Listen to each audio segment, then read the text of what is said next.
Na Universidade de Brasília, eu trabalhava basicamente com teoria da literatura. Então, os meus cursos, eles abordavam textos da literatura brasileira, textos da literatura grega, porque eu tive uma formação inicial em cultura clássica. Então, eu fazia muita relação, por exemplo, literatura brasileira com literatura greco-latina, ou com autores de outras literaturas. Por exemplo, eu mostrava muito a importância, no romance moderno, por exemplo, da conexão do Cervantes, da literatura do romance inglês, com Fielding, com Sterne, com Smollett, a relação, por exemplo, com a literatura francesa, basicamente Voltaire, Diderot. Então, eu sempre procurei fazer um trabalho intertextual e interdiscursivo, mostrando a relação, por exemplo, da filosofia, da ciência, da literatura, e mostrando que a literatura tem uma forma de conhecimento, quer dizer, ela não se insere dentro daquela concepção tradicional da mimesis, da tradição mimética. Quer dizer, a literatura fundamental, tanto no Brasil como na literatura ocidental, ela é uma tradição poética. Quer dizer, inauguram-se formas novas de conhecimento.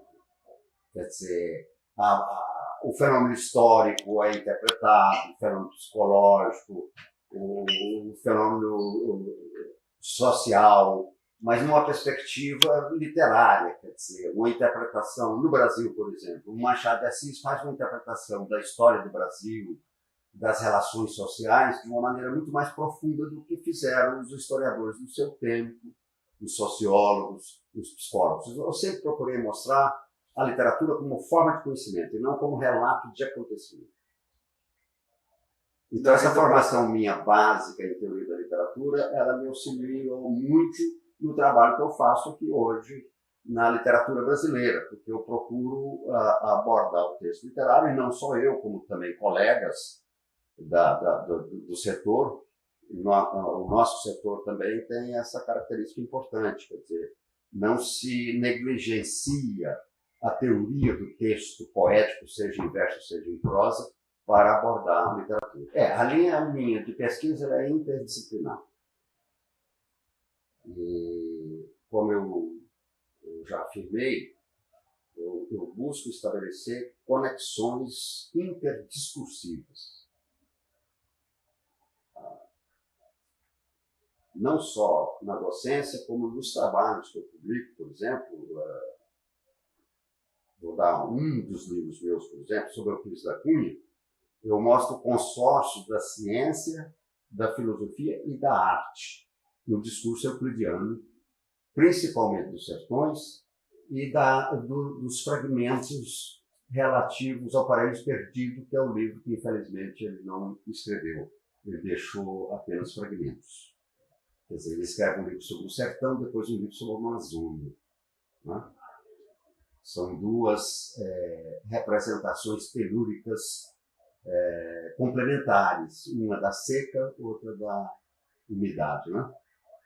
Então, nesse livro eu procuro demonstrar, em cerca de quase 200 páginas, as interfaces, né, da literatura com a filosofia e com a ciência. E, nesse sentido, eu enfatizo muito aquilo que eu sempre procurei fazer, que é mostrar a literatura como forma de conhecimento original. Por exemplo, a interpretação que o Euclides da Cunha dá dos problemas brasileiros, particularmente daquela Guerra de Canudos, foi uma interpretação bastante original, e ele não se ateve apenas ao episódio da guerra, mas ele compreendeu aquela guerra como símbolo do divórcio que existe até hoje entre o Estado e a sociedade brasileira. Eu tenho enfatizado muito um projeto relativo à teoria da narrativa ficcional. O que caracteriza a narrativa ficcional? Porque nós temos narrativas, várias formas de narrativas. Eu sempre notei que as teorias das narrativas, elas tratam da narrativa em geral, inclusive as teorias recentes, como a narratologia. Ela trabalha com a narrativa em geral. Então, se eu trabalho com a narrativa em geral, eu vou verificar a relação do narrador e do evento narrado. Quer dizer, uma característica fundamental da narrativa é a mediação. O mediador é o que tradicionalmente se chama de narrador. Qualquer narrativa, o sentido de qualquer narrativa depende do ponto de vista do narrador. De modo que eu focalizo muito a questão do perspectivismo narrativo.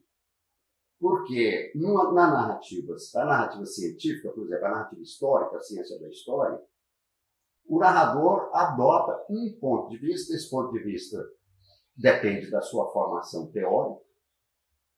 Quer dizer, como no Brasil, por exemplo, nós temos história do Brasil em perspectiva marxista, mas temos também Gilberto Freire, em Casagrande Senzala, é uma interpretação também da sociedade brasileira, só que a perspectiva aí é culturalista. Então, o que eu verifico? Eu verifico que toda narrativa é narrada do ponto de vista do narrador. Mas a narrativa ficcional não é assim. Quer dizer, a narrativa ficcional é a única narrativa em que o narrador narra do seu ponto de vista e, sobretudo, do ponto de vista dos personagens. E isso gera o multiperspectivismo narrativo. Esse multiperspectivismo narrativo é fundamental para compreender a cultura, a sociedade em geral, porque a cultura é uma estrutura multiestratificada, a sociedade também, são vários estratos sociais que se interpenetram. De modo que quando você narra de vários pontos de vista, você tem uma visão mais abrangente do fenômeno social ou do fenômeno cultural do que a narrativa feita só de um ponto de vista. Cada autor, eu analiso e interpreto a obra completa de cada autor. Eu tenho trabalhado mais com Machado de Assis, Graciliano Ramos, Adonias Filhos, Outran Dourado, Guimarães Rosa, Clarice Lispector. São os autores que eu tenho explorado mais nos últimos anos. Eu sempre faço relações, como eu disse, interliterárias e interdiscursivas. Então, quando eu trabalho com Machado de Assis, a relação básica que eu estabeleço é com Shakespeare e com Eurípides na tragédia grega. Clarice Lispector, por exemplo, eu estabeleço uma relação com a poética dionisíaca de Nietzsche, onde ela faz a interação de contrários, por exemplo, desde Perto do Coração Selvagem, culmina depois no Paixão Segundo G.H. Eu sempre estabeleço essas correlações. No livro meu sobre Machado de Assis, eu procuro mostrar, por exemplo, a originalidade do Machado de Assis não apenas no contexto da literatura brasileira, mas a originalidade do romance no contexto da literatura ocidental, que eu chamo de romance tragicômico. Porque a tragicomédia do Machado de Assis não é a tragicomédia no sentido tradicional, que decorre da fusão do trágico com o cômico. Quando se faz a fusão do trágico e do cômico, se pressupõe a separação dos gêneros. Mas, originariamente, na cultura grega, a tragicomédia ela precede a separação dos gêneros. E ela excede a separação dos gêneros. Não há, na literatura genuína, no mundo ocidental, esses gêneros compartimentados, como os manuais tratam. Por exemplo, a epopeia de Homero, ela é epopeia, mas é uma tragédia extraordinária.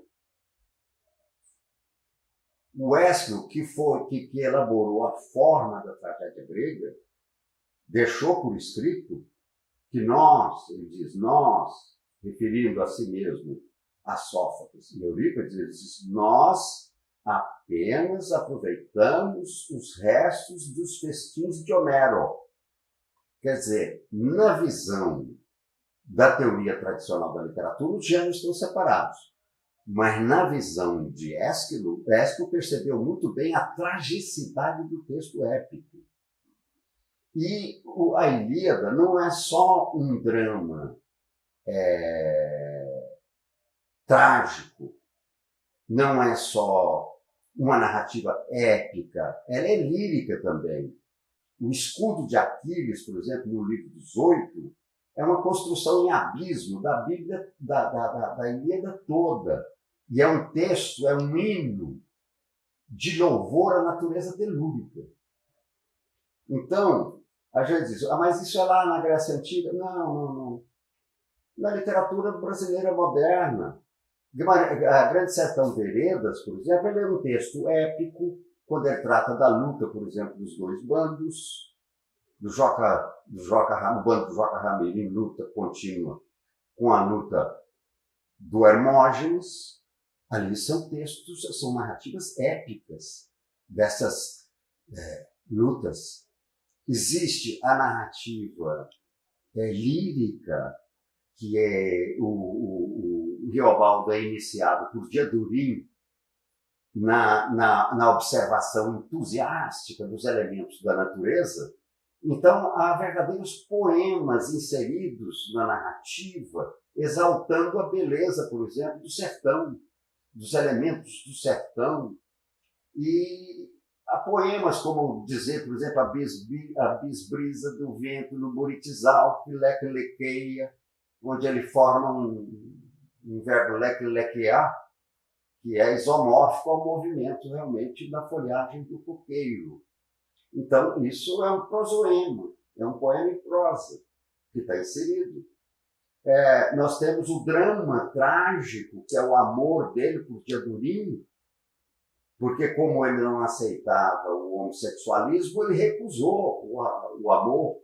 Ele não sabia que Diadorim era uma mulher travestida de homem. Ele só vai descobrir isso depois de morta.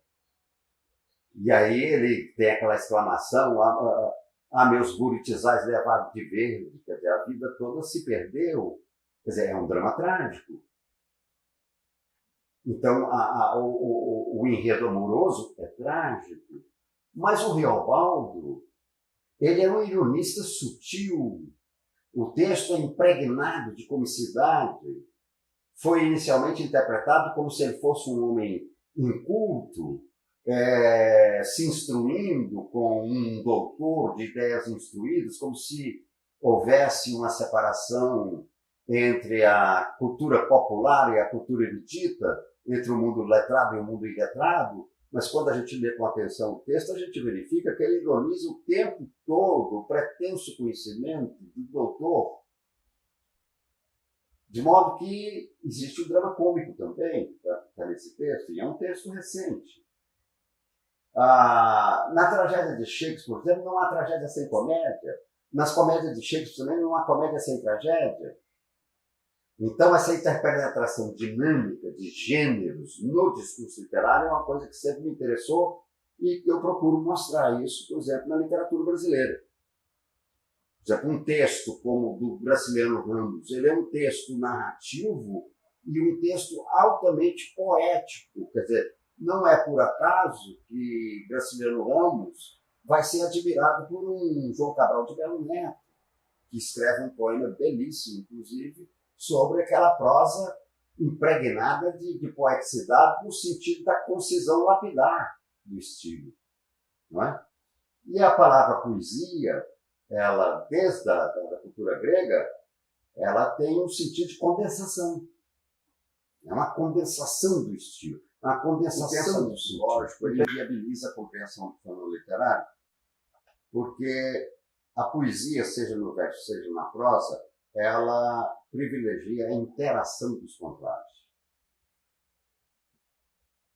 Uma obra-prima da literatura ocidental, como a Divina Comédia de Dante Alighieri, é regida pelo número 3. O número 3 é o número da interação. Por exemplo, na lógica, eu posso dizer que luz é luminosa.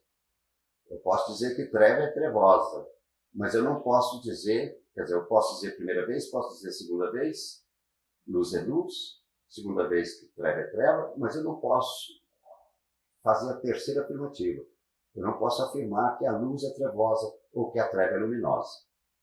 No entanto, na Divina Comédia, nós temos luz pura no paraíso, que é um livro, temos treva pura no inferno, mas a síntese poética da Divina Comédia é o purgatório, e lá todas as imagens são imagens de luzes trevosas e de trevas luminosas.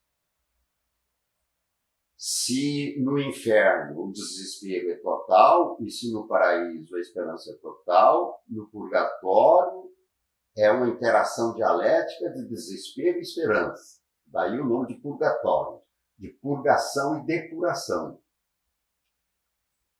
Esse três, que nós temos nos 3 livros, em cada livro nós temos 33 cantos. Em cada canto é constituído de tercetos.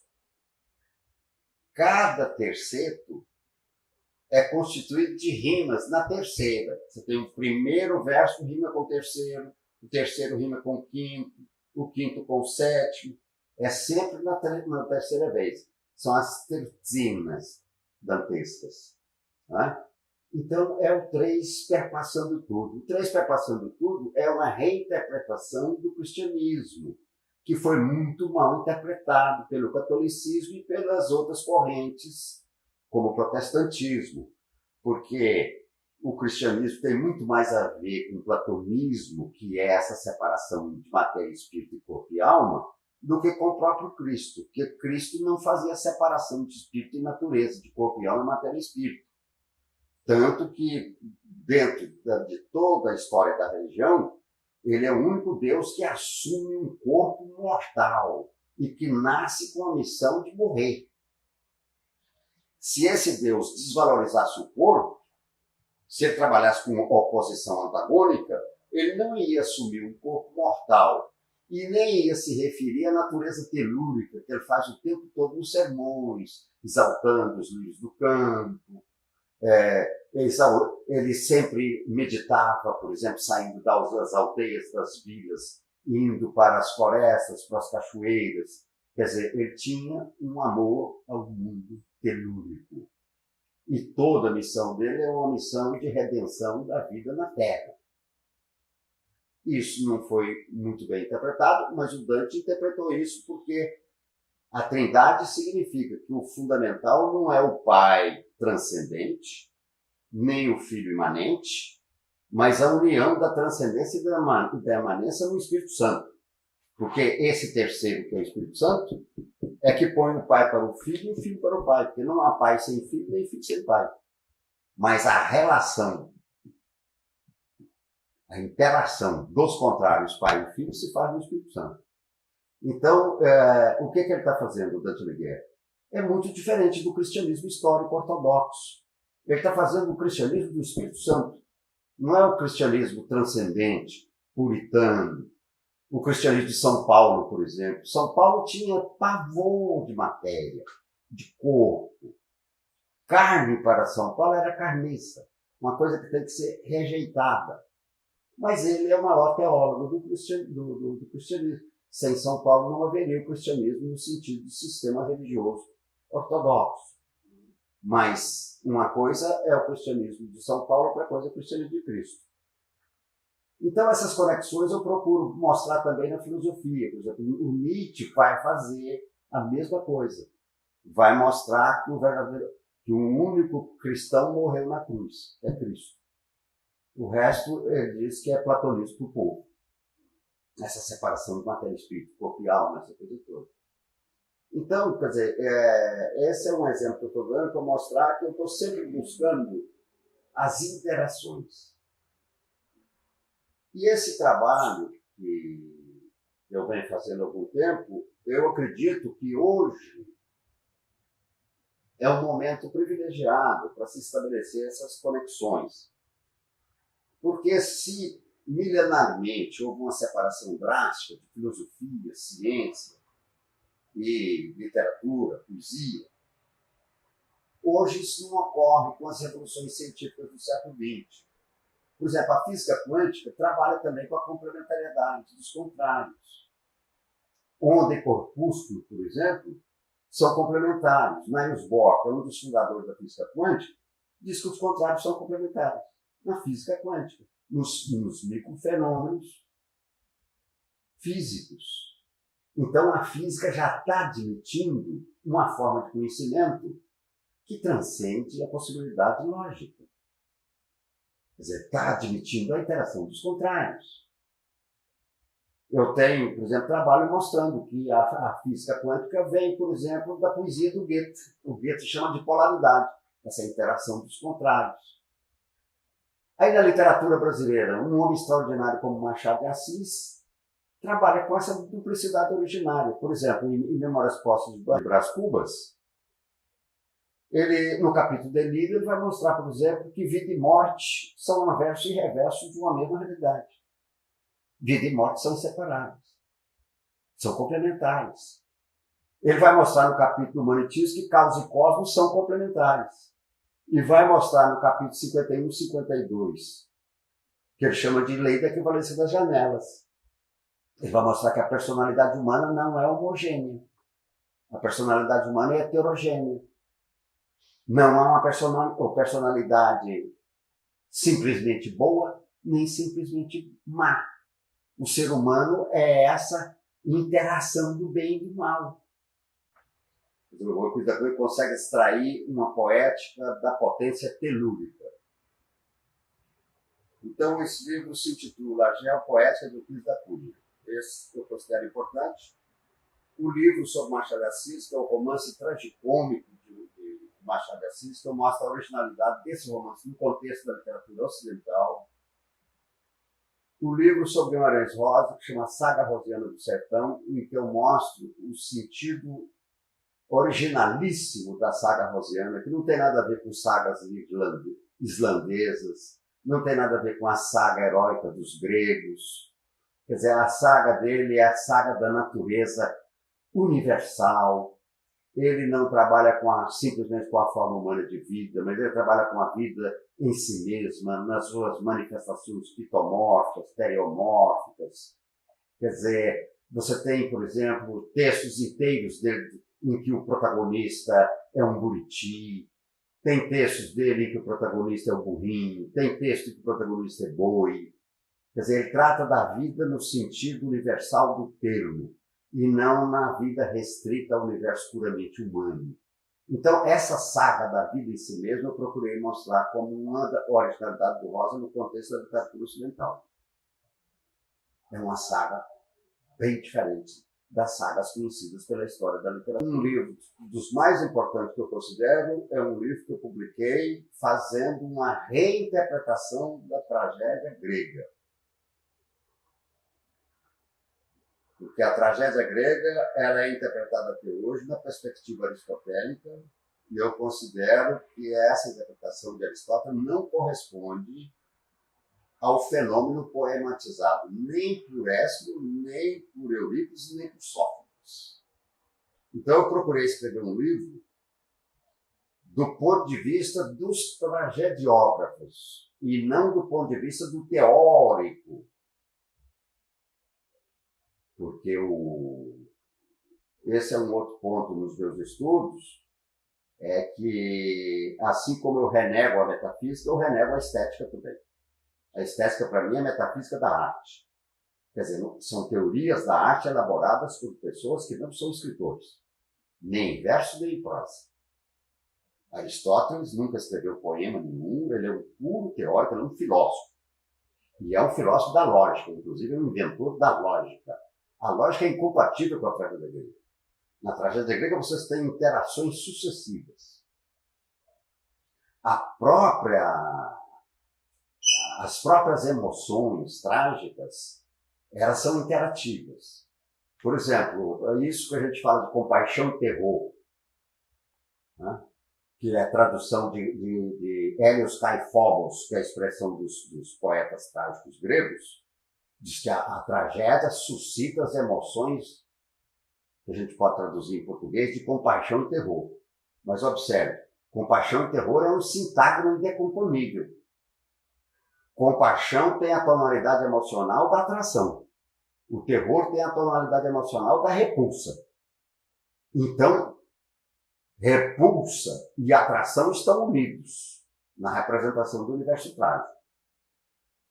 Já o Aristóteles pensa que está tudo separado.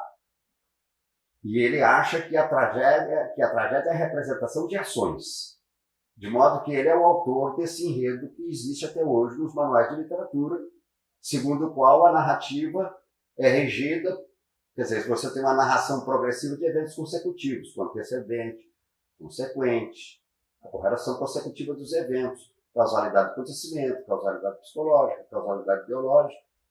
E a gente verifica que isso não vale para os grandes escritores, os grandes romancistas, contistas da literatura ocidental nem da brasileira. Nem a obra do Machado de Assis do século XIX, que é onde imperou a lógica da narrativa, a obra dele não é dentro da lógica. Ele não pertence nem ao romantismo, nem ao realismo, nem ao naturalismo. Se a gente verificar, o enredo dele não é lógico, o enredo dele é dramático. E no enredo dramático você tem interação dos contrários. Por isso eu considero o Machado de Assis o primeiro narrador genuinamente ficcional da literatura brasileira.